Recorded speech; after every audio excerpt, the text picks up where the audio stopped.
నా పేరు నవీన్, బీజేపీ మండలాధ్యక్షుడు పులివెందుల. ముఖ్యంగా ఈరోజు ఈ ప్రెస్ మీట్ పెట్టడం గల ముఖ్య కారణం వచ్చి రాబోయే స్థానిక ఎలక్షన్లను దృష్టిలో పెట్టుకొని ఎన్డీఏ కూటమి ప్రభుత్వం 33 నుంచి 40 వార్డులకి పెంచడం జరిగింది. మున్సిపాలిటీ గ్రేడ్ 1గా ఉన్న ఈ పులివెందులలో వార్డుల పెంపకం అనేది చాలా మంచి విషయం.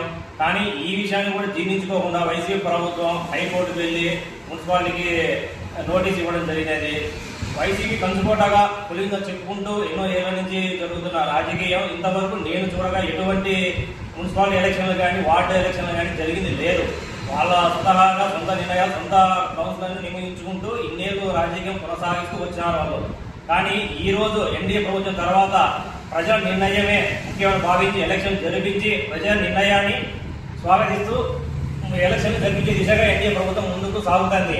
ఇటువంటి శుభ సూచకానికి కూడా వాళ్ళు అడ్డుకట్ట చేసే దిశగా మాజీ కౌన్సిలర్తో హైకోర్టు పిటిషన్ వేయించి మున్సిపాలిటీకి నోటీస్ ఇవ్వడం జరిగినది.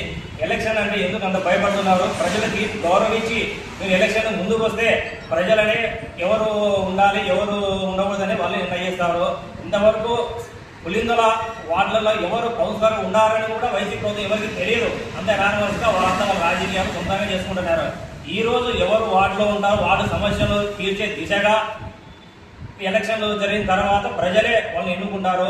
ఎస్ఐఆర్లో చూస్తే వైసీపీ వాళ్ళు చాలా ఉత్సాహంగా పాల్గొన్నారు. ఎవరు ఉన్నారు ఎవరు లేరు కూడా వాళ్ళకి బాగా తెలుసు. ప్రతి డోర్ టు డోర్ తిరిగారు, చేశారు. ఇంత చేసి ప్రజల మెప్పు పొందిన మీరు ఈ ఎలక్షన్లకు ఎందుకు భయపడుతున్నారు? ఎలక్షన్లు గెలవలేరనే, లేదంటే ఎలక్షన్లో ముందుకు రాలేమనే, లేదా ఎలక్షన్ అడ్డుకొని ప్రభుత్వాన్ని చెడ్డపేరు దిశగా మీరు ముందుకు సాగుతున్నారు. ఏదైతే రాబోయే ఎలక్షన్లు జరుగుతున్నాయో 40 వార్డులకు మీరు అంగీకరించి అలాంటి యువతకు ఛాన్స్ వచ్చే విధంగా ఎన్డీఏ ప్రభుత్వం యువతను ముందుకు తీసుకెళ్లే దిశగా సాగుతుంది. కాబట్టి ఇటువంటి మంచి కార్యక్రమాన్ని అడ్డుకునే దిశగా మీరు సాగకండి. ఏదైనా ఉంటే ఎలక్షన్లోకి వచ్చి జనాలతో మెప్పించుకొని ఓట్లు వేయించుకొని మీరు గెలవండి. ప్రజా తీర్పును గౌరవించి ఎలక్షన్లలో ముందుకు పోదాం. అంతే తప్ప ఇలాంటి జిల్లా విధంగా రాజకీయాలు చేసి హైకోర్టుకి వేసి మున్సిపాలిటీకి ఆపే విధంగా, ఎలక్షన్ ఆపే విధంగా చేయొద్దు.